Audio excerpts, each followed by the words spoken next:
Welcome to another Cup of Joe. I'm your host, Joe Tumalo, CEO of PG Partner, Plan Giving Partner.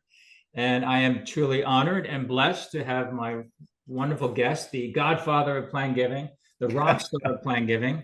Keep going, Bryan Clontz. Thank you, Joe, very much. Great to be with you today, and great to have watched your career here blossom well over. Well, it's got to be 20 years we've known each other, pretty close. So You as a well. long Yeah. time. Yeah. So we talked, Bryan, a little bit before we started to say, let's talk about you for a little bit. I think people would be fascinated. We're all so impressed with what you're doing and what you're developing. Charitable Solutions, Decamai Foundation, National Gift Annuity. Did I say that right? National Gift Annuity You Foundation. did. Foundation. Yep. Anything else? The Emergency Assistance Foundation, and that's pretty much it. So yeah, so that's That's all. Nothing else. well, I don't want to. Yeah, I always my wife, whenever we get in a fight, I said, "Be careful! I'm going to set up another, charity or business," and she backs off very quickly. So Does the she work with constant you at threat. all? Does she She work with does, you at yes. all? She Yeah. has. So we adopted two daughters, and she left her work in 2003. So she's been with me about half time to two-thirds time ever since, kind of doing, jack of all trades stuff, thank God. And so been with me every step. We both work out of the house, and we're still married somehow. So it works great. Awesome. And where did you grow up? Yeah, a little bit everywhere. So born in North Carolina, but grew up in Tampa for about 10 years, West Palm for about 10 years. I did so well in high school. That's obviously a joke. I was shipped off to another school in North Georgia. So I was there for 2.5 years, then down to Charleston for about 6 years, back to Atlanta for a while, and then here in Oh, Jacksonville. So all the Southeast, to be sure. And our sort of joke was that Atlanta was too cold in the winter for us, so we needed to move further south, which was actually kind of true. But kind of all sort of mainly Florida, obviously, so different parts. and how did you wind up in this space? And that's actually a crazier story. I'll keep it short. So I was in Charleston, going to school there, and knew I wanted to be a financial planner. And everybody I talked to said, "Look, nobody's going to hire a financial planner. You need to go work for an life insurance company." And I said, "Okay, I'm not sure sort of how that works, but I'll do that." So bottom line, I was hired as a college life insurance agent. And they sort of ship you off, as you well know, sort of learning about cold calls and sort of understanding how to approach people.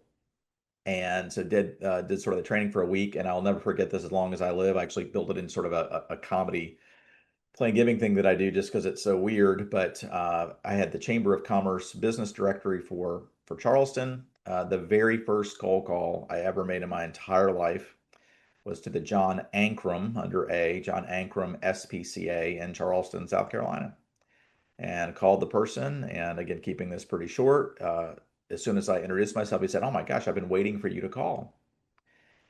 And I had the exact reaction you just did because you've done a lot of cold calls, and that is not usually. I was looking at my script and like, is that an objection? Do I overcome this somehow? It's like I've been training for a week. Like that has never come up.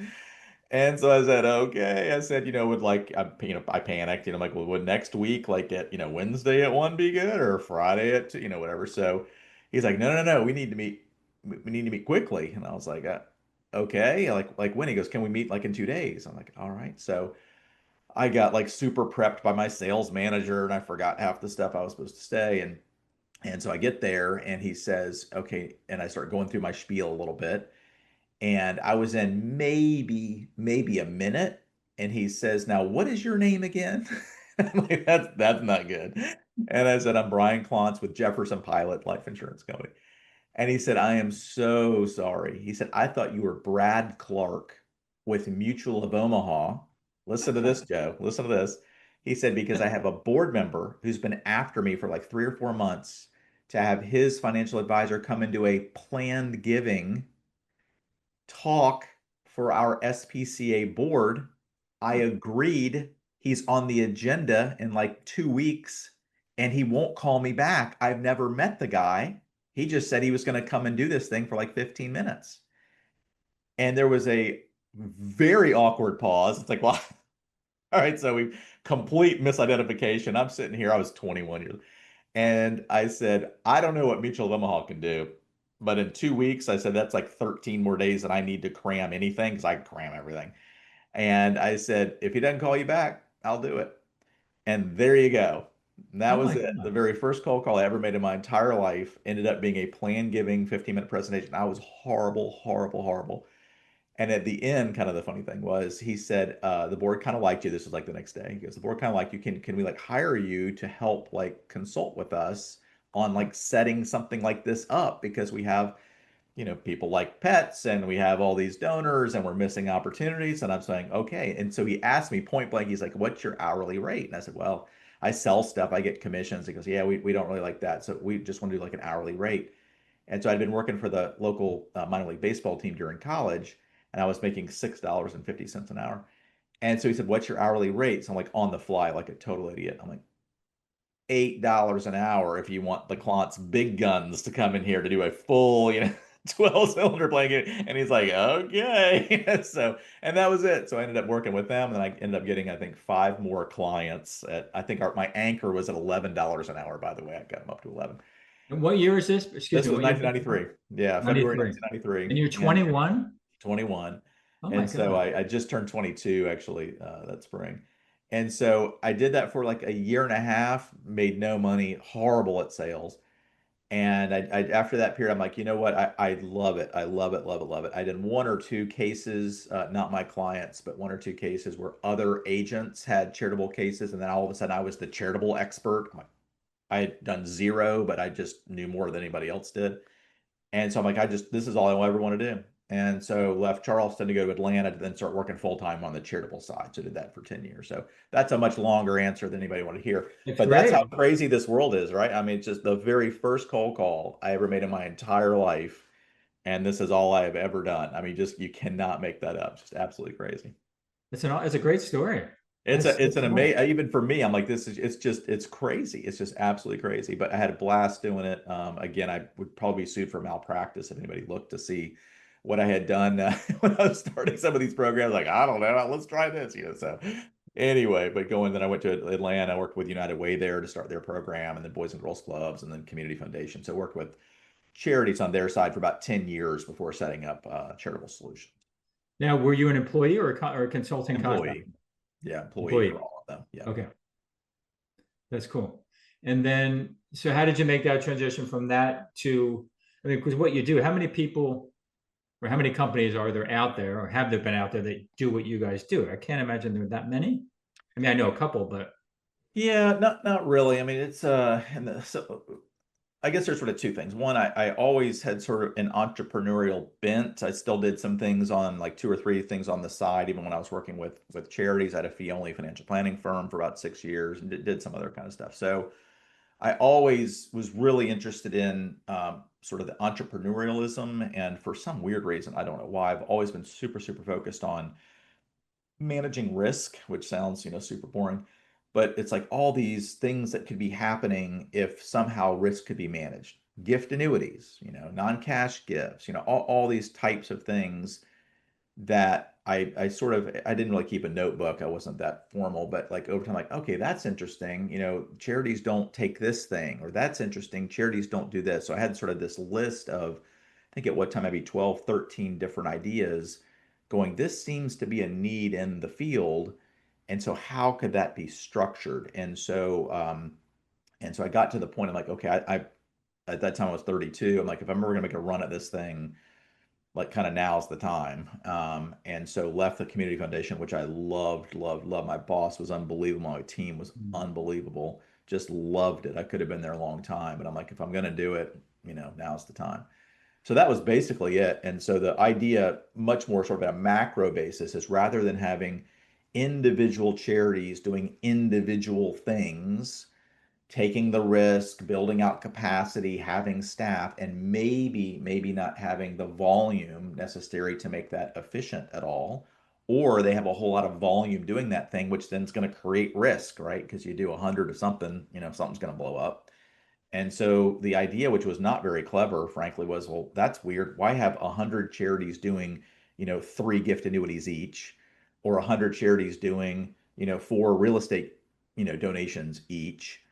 why not just have one national charity that I create to aggregate all of those other ones nationally, do compliance, nationally, have this staff with expertise around that, and then each charity can hub and spoke into it on a case by case basis. So again, that not overly clever at all, but nobody had sort of done that in that way. Certainly, religious foundations would do that sort of within those sectors.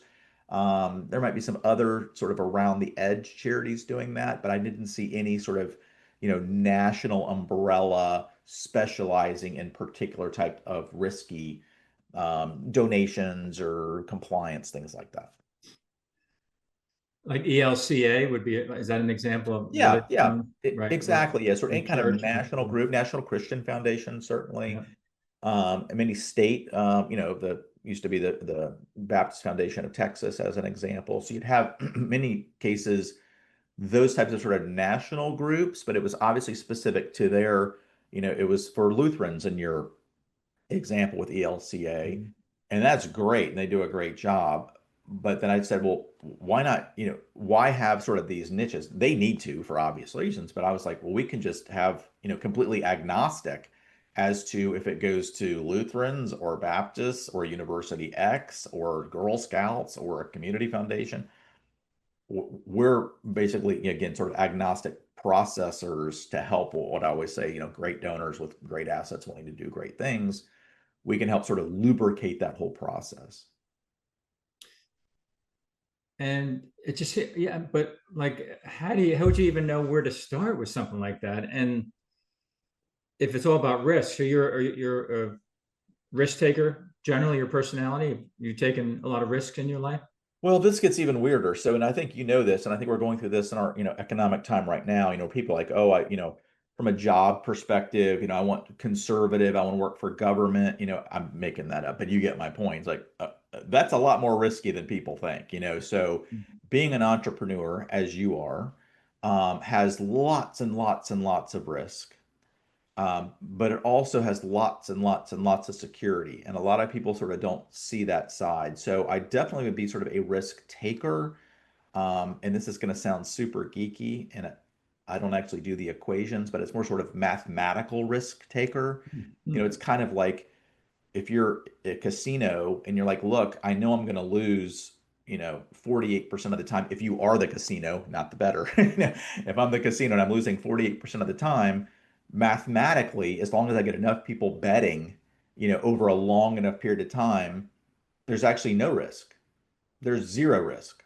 Mm. And so I sort of look at each one of these things to say there's a risk it may not work. And I've got lots of really, really good ideas that nobody else thought were good ideas. I've got lots of them buried in yards and places. So lots of things that didn't work out. But then it worked out. You're like, okay, so let's kind of go back in the shop and tinker around and how might this thing work to help donors or help charities receive these types of gifts. So definitely have been sort of a risk taker, but it's always been around how can it be managed? And how can it be managed in such a way that, again, not objectively, because you can't really, map this stuff out, but like, I think this guy has like a, 70% chance of working. And if it doesn't work, I'm going to know within 3 months. So, okay, I'll try it. Doesn't work, kill it. What's the next thing?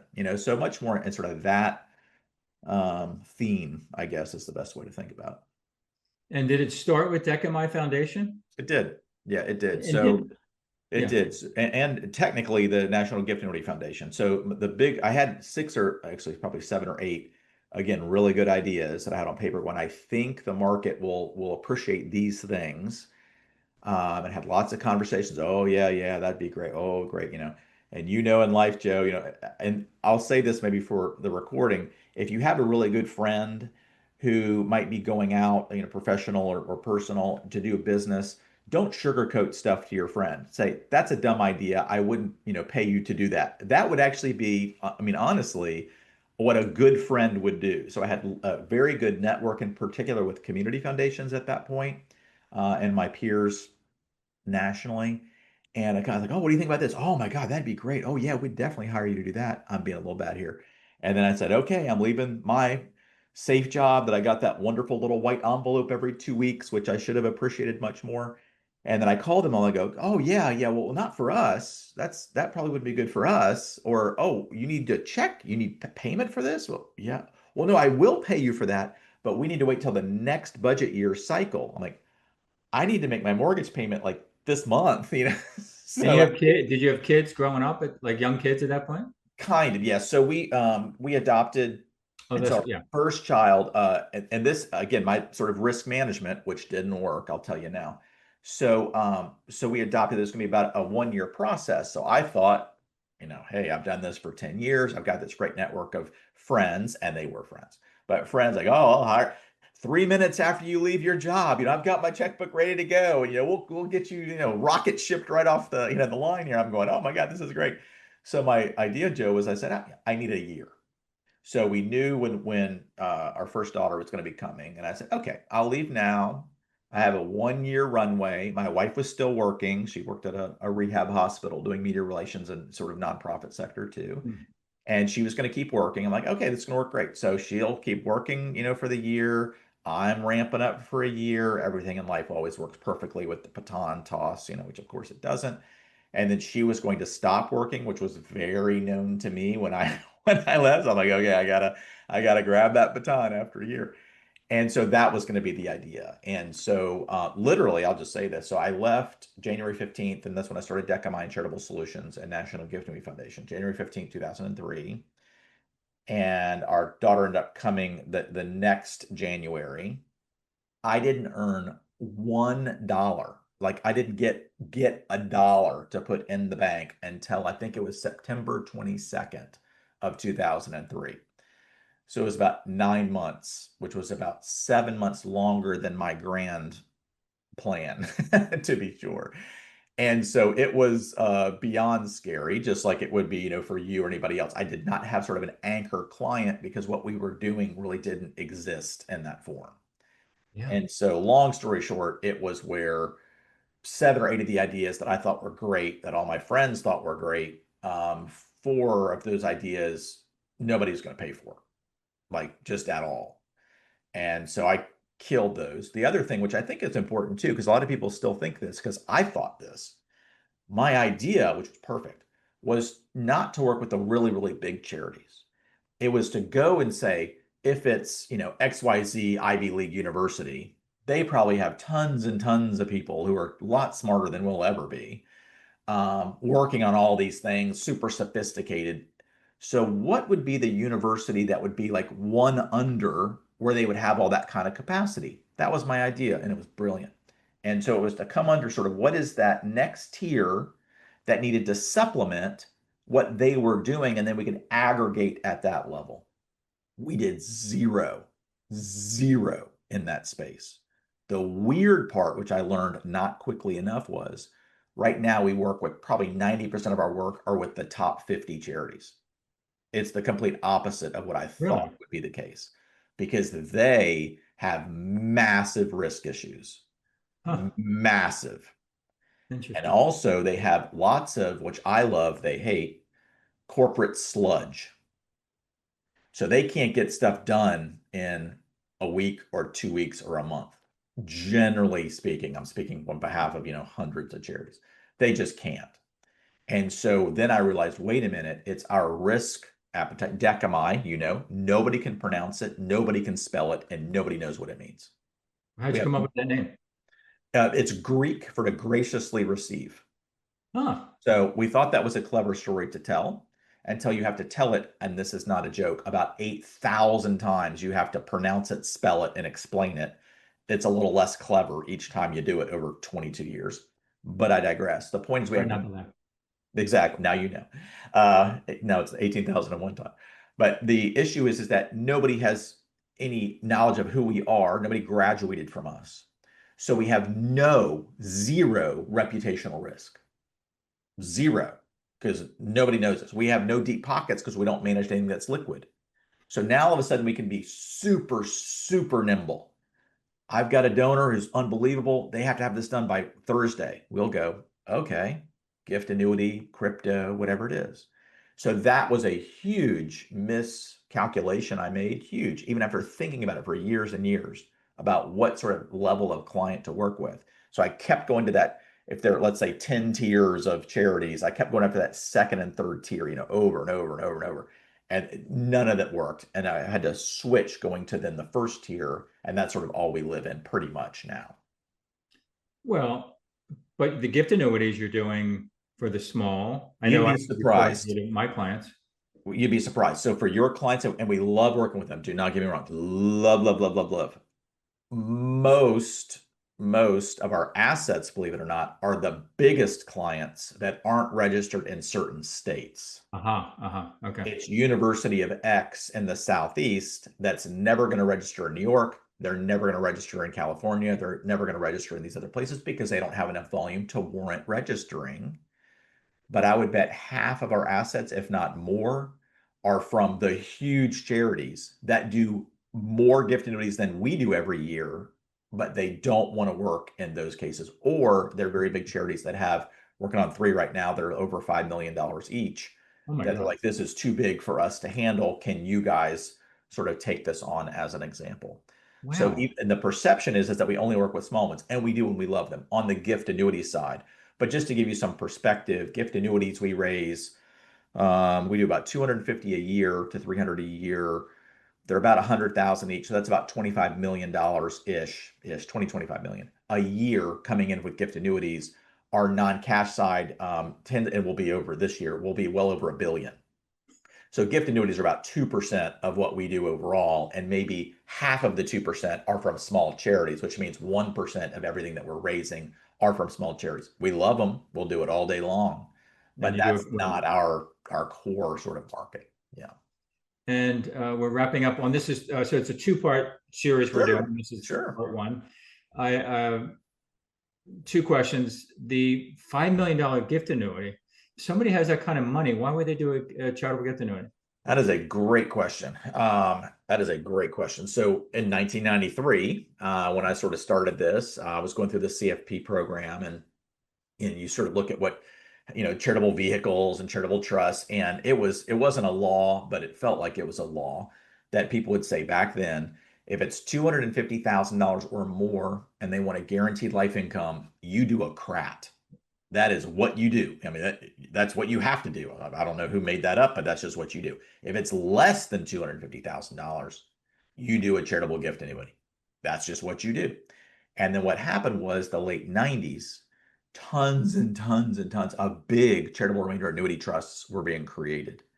And you know this very well, but you cannot create a gift annuity or a charitable remainder annuity trust right before a down or flat, but certainly not a down market. So early return losses are really bad. It's called sequence of return risk, really bad.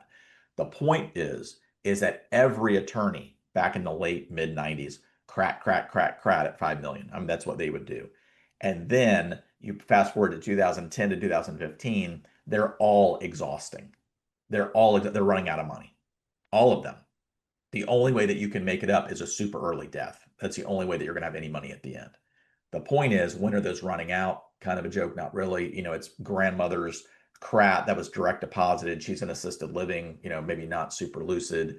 And all of a sudden, when it goes to zero, it stops. And so there's been a gigantic shift over to say, why would you ever do a CRAT rather than a gift annuity? The gift annuity taxation tends to be better because you're getting some of that basis out or long-term capital gain out. It's much simpler. You're not having to do a K1. You don't have a trustee, and you're backing it with all of the charitable assets. So if it exhausts by what you made the donation for, they have to keep making the payments, which creates massive risk for the charity, as you well know. But from a donor standpoint, they want simplicity and guarantees.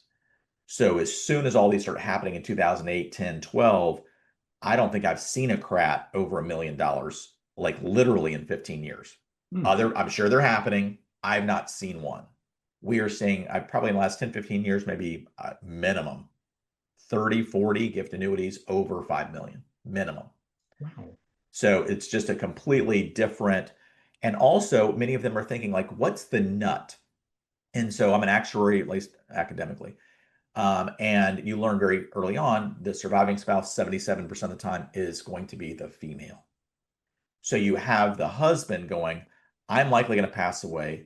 I don't know. And I had this guy say this point blank, which was very powerful to me. He said, I just went through 2008, 2009.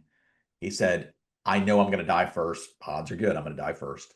And he said, I don't want my wife. This is a quote. This is a quote from him in a rocking chair in an assisted living center with CNBC blaring in the background and having her worried about who the next Lehman Brothers is going to be.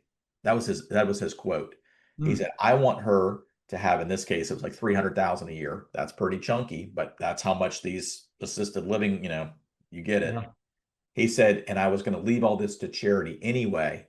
So I'm going to do a $5 million charitable gift annuity, one page, and no matter what, she's getting $300,000 every year as long as she lives. If she Nice. passes away early, the whole amount's going to the same charity I was going to give it to anyway through a gift through my will.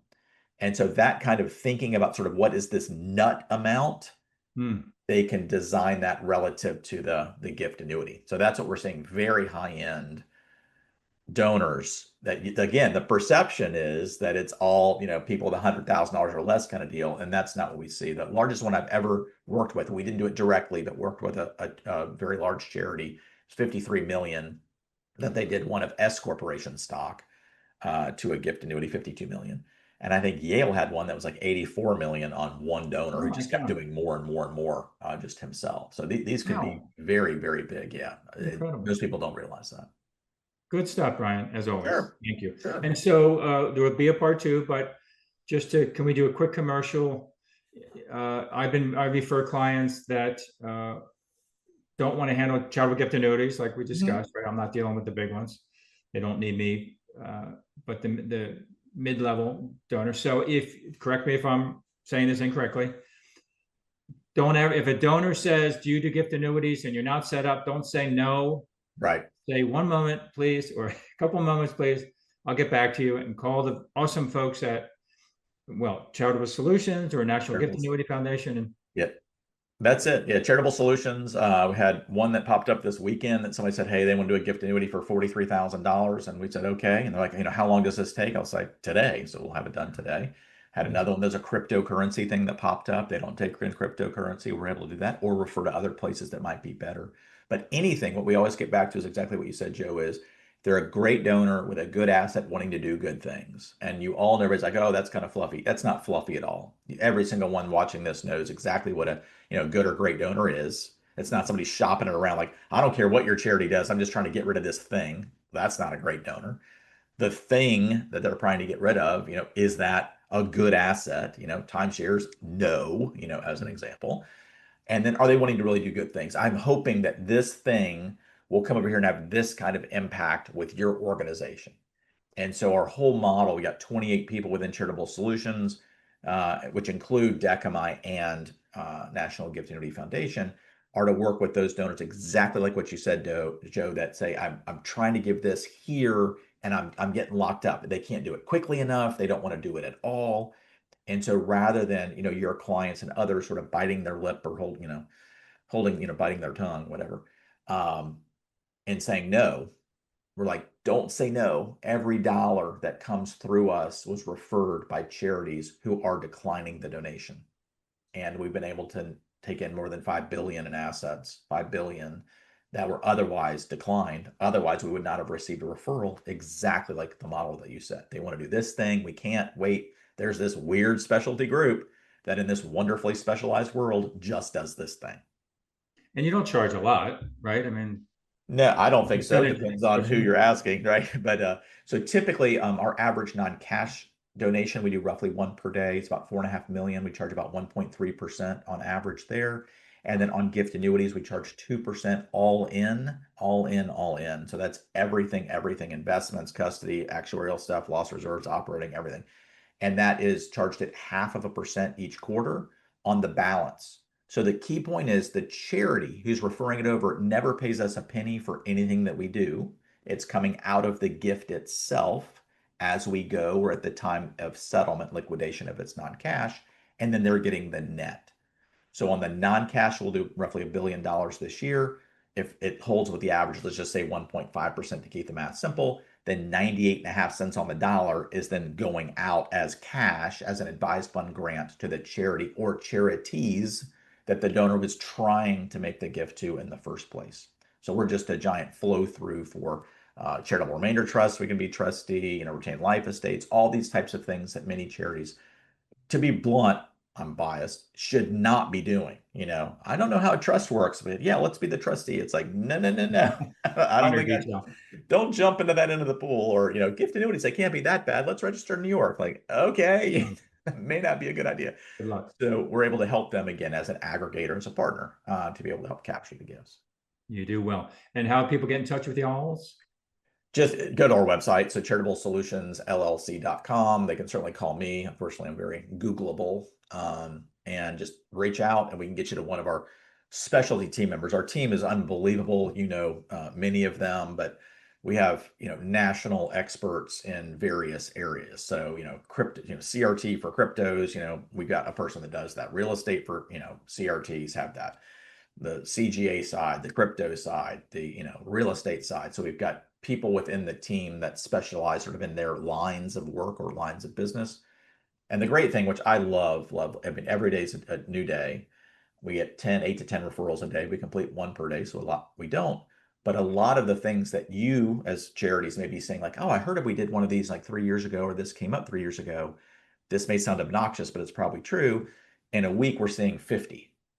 So we just get massive numbers of reps. So we're able to triage things really, really fast. And triaging to a no is okay.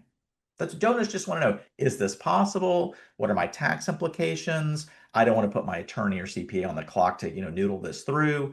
And usually in about, 5 minutes, we're able to say, okay, yeah, there's a pony in here. If you can do this is going to work really, really well. They're like, oh, I had no idea. That sounds great. Or I've been contemplating this for 2 or 3 months. I talked to my golf buddies, one guy thinks you can do it, it's that kind of thing. Like, no. this isn't going to work. That's tax fraud. Don't do that. Like, oh my God, thank you. Okay, I'm going to find another asset to give to my favorite charity. So just being able to triage through, I think, is a real value. Again, getting to a no is okay. Doing it quickly and professionally is important, versus many charities, and I love you all, can take months to get to a no. And now you've got, internal people upset, social capital, social bridges and political capital burned up, and maybe a great donor relationship that is frayed or worse, because they're going, oh my God, I just want to give them some Bitcoin. They've been talking about this for 2 months. They've had 7 committee meetings. I mean, now the price is, going up, going down. Like, this cannot be that difficult. You get my point. And so we're able to sort of lubricate that process. Like, you want to get this done tomorrow? Sounds good. Here's how it works. Here's all the stuff. We do all the sausage making, and then make the grant of the cash back to the charity. Good stuff. Thank you, Bryan. Thank you. Thanks for this, and thanks for all you guys do for our clients. Sure. Thank you. We love it. Okay, be well.